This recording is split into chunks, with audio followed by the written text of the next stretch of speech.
Livingstone College. Wow. Can you do me a big favor? Can you stand up on your feet for this choir? Can you stand up on this feet for this band? You see, if you've been through something, if you had to lean on God, if you've been knocked down before, you can't have a testimony without going through some tests. This choir walked you through some tests. So let's give them a big round of applause for showing us the way. Thank you so much for what you do. Thank you. You may be seated.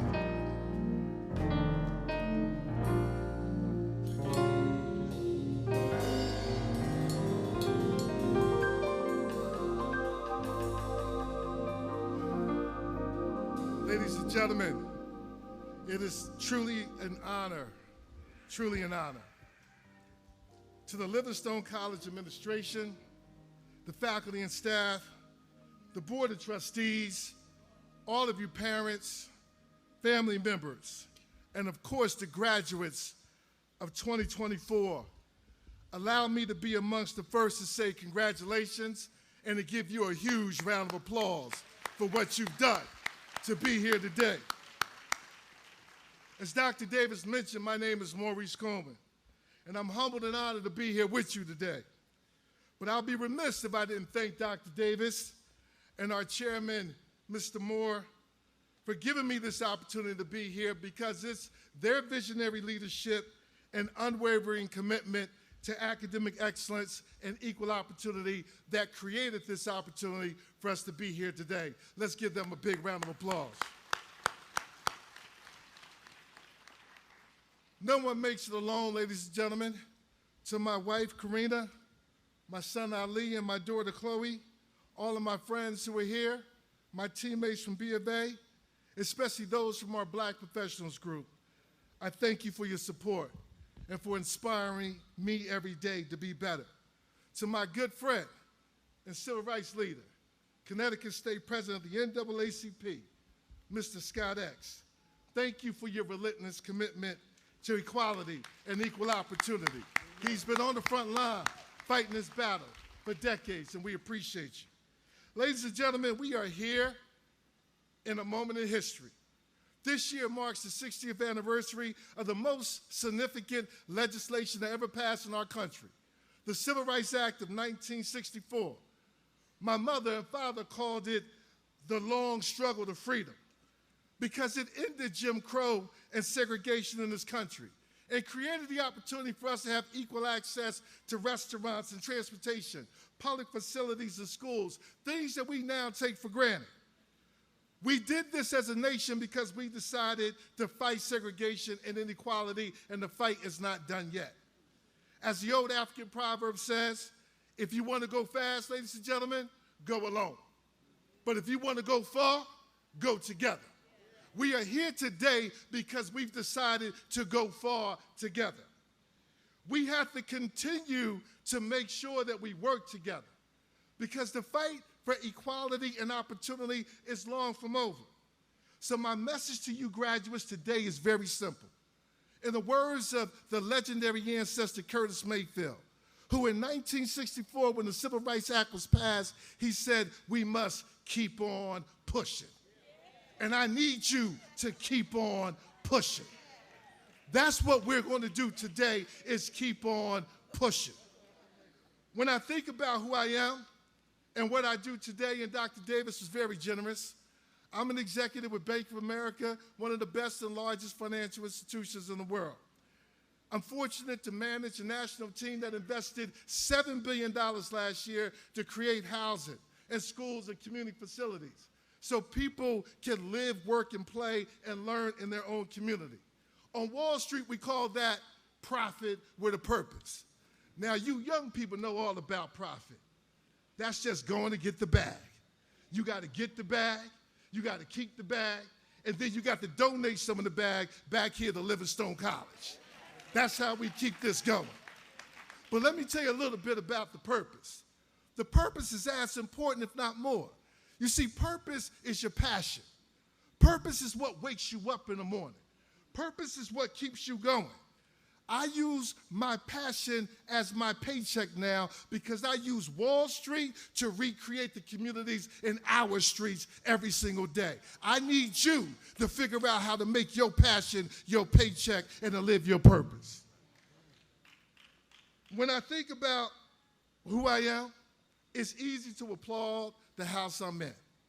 But let me take a moment to take you back to the house that I came from. Yes. I'm a very successful executive. But what I need you to know is that I'm the son of a teenage mother. A mother who was filled with optimism, but was the victim of child abuse. A mother who raised 4 kids, worked 2 jobs, and went to school on weekends because she knew that she had to keep on pushing in order for us to escape poverty. I'm the son of a father who was also a victim of abuse, who ran away from home when he was 15 years old, who never finished high school, but is the smartest man I know, because he took a job at the local college mopping floors and cleaning the toilets so his family could get access to the library, because he said everything you need to know is in a book. All you got to do is find the book. Livingstone College is giving you graduates the book, and we need you to use everything that you've learned to make this society better. You see, we struggled, man. I mean, we really struggled. You know those days, some of you may be like me when you came home and you hit the light switch and ain't no lights come on? And you had a little gas in the stove because your electricity was off, but your gas was still on, but then you opened up the refrigerator and wasn't much in there to eat? You see, that's when my mother and father told me that need is the mother of creativity. Y'all didn't hear me. Need is the mother of creativity. You see, we lived in the housing projects for a little bit, and if we had sugar and Miss Jones had corn, we didn't starve, we had sweet corn.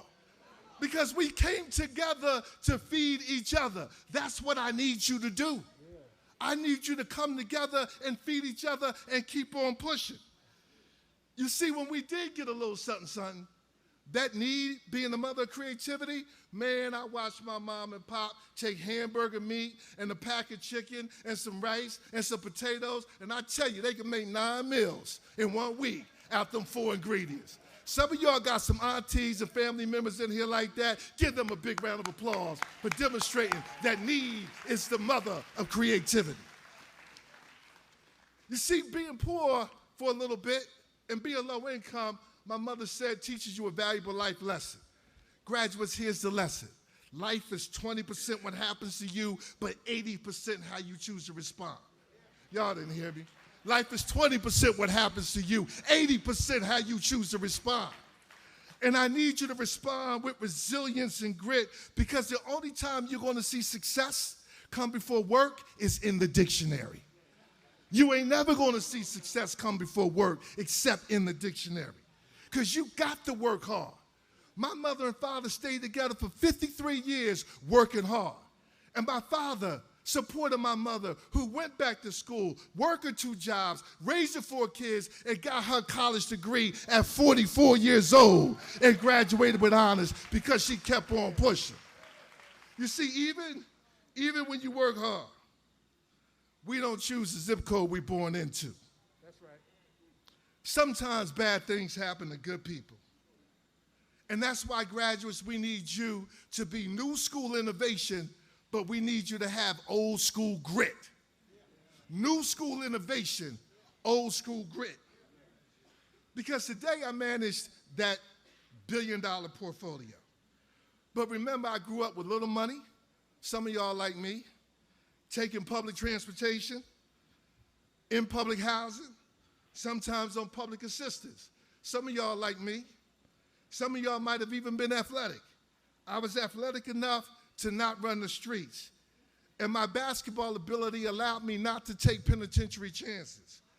But some days, it was looking a little grim. It was either Penn State or maybe the state pen. It was either Princeton or maybe prison. Some days it was looking more like jail than Yale. And ultimately, it became Columbia instead of confinement. Because I used that athletic ability to get my education. By any means necessary, I need you to keep on pushing. When I thought I was doing well and I got to prep school, I graduated from high school, went to prep school. My prep school was founded in 1879, just like Livingstone College. Joseph Charles Price preached the doctrine, you heard it earlier today, of the head, the heart, and the hand, just like the founder of my prep school, Northfield Mount Hermon. My prep school was one of the first prep schools to accept slaves. This school was built off the ideology and the vision of ex-slaves. Right. The value of the head, the heart, and the hand allowed me to stop thinking that basketball was my only way out. At first, I thought, I'm going to go to the NBA, like so many of us, because that's the way you escape the ghetto. But my mother said, ghetto means get to. You're going to get yourself out of this situation into a better one. So when I got out that situation, I stopped thinking about the NBA, and I started thinking about the CBA. And I became a first-round draft pick to the Conceive It, Believe It, Achieve It Association. That's good. I wasn't the smartest person at all at prep school. Wasn't the most talented. But I was definitely one of the hardest working. Graduates, I need you to see and understand me clearly when I say that hard work beats talent whenever talent decides not to work hard. You control 100% of your work ethic. You don't know when your talent's going to show up. So I need you to work hard and keep pushing every single day.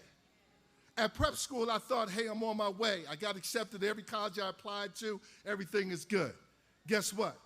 Before I got ready to leave, my brother died, Jimmy, at 33 years old. I saw my mother broken. I got through that with my family. I got to Columbia University, even did my graduate degrees there. I thought I'm on my way. I got my dream job. I'm going to go work in private equity. And guess what? My second brother died, Michael, at 43 years old.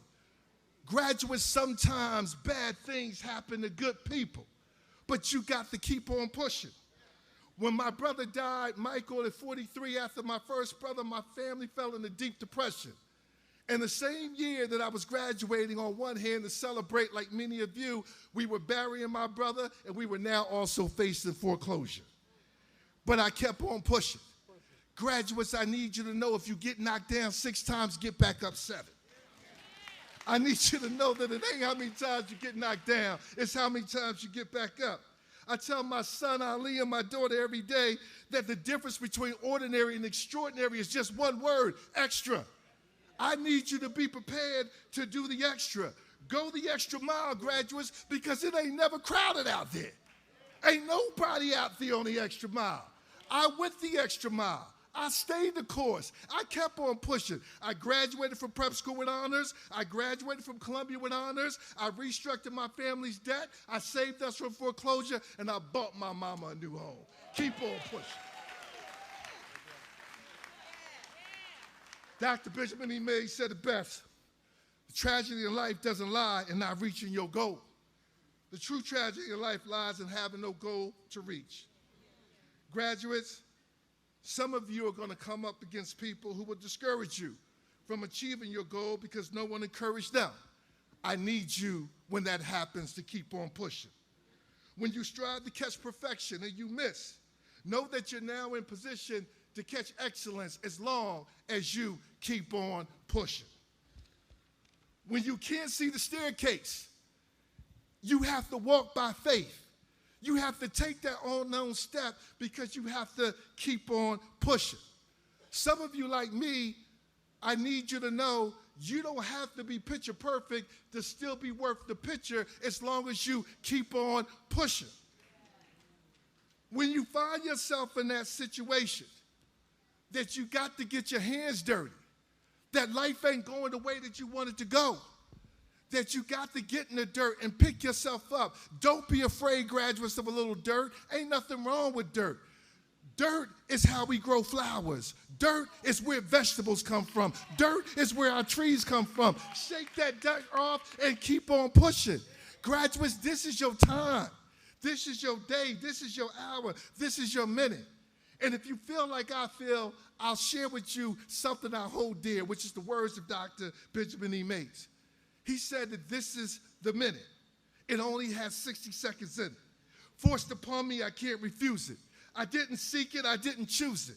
For it's up to me to try to use it. For I will suffer if I lose it. I have to give account if I abuse it. It's only just a little minute, graduate, but your eternity is wrapped up in it. No matter what you do, keep on pushing. We love you, Livingstone College. Thank you for being here, and let's give our graduates a big round of applause. No matter what you do, no matter who you are, no matter how far you've come, you be sure to keep on pushing.